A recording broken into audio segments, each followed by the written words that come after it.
hojidan qaytib borganimizdan keyin yanada qattiqroq yurtga, vatanga, oilaga xizmat qiladigan bo'lishimiz kerak. Bir xilgisi hatto qilib turgan kasbidan yuz o'girib qo'yapti. Shifokor bo'lsa bir opamiz borgandan keyin bo'ldi, endi men hoji bo'ldim, shifokorlik qilmayman. Qaytib borgandan keyin bo'ldi, endi men muallimalik qilmayman. Yo'q azizlar, hoji bo'ldi degani bu tarki dunyo qildi degani emas, aksincha bo'lish kerak. Mana shu joyda o'tirganlarga bitta gap aytaman men, hammalarimizga.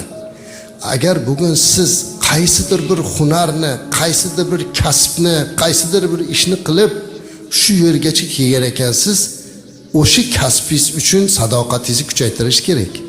Siz shuni orqasidan keldingiz. Shu kasbingiz orqali sabab qildi Alloh taolo.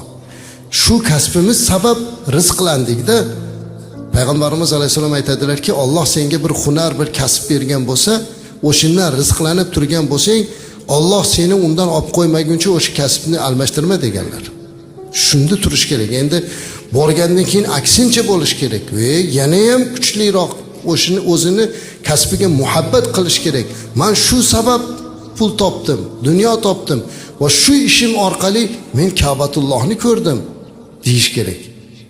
U narsani o'zgartiraman, u qilaman deyishlik islomda yo'q azizlar.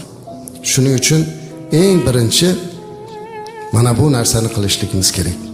Haqiqiy hojining xislatlari deganda, haqiqiy hoji bu ixlosli, tavozili, kamtar bo'ladi. Haqiqiy hoji bu yurtini, millatini, urfini, odatini ardoqlaydi.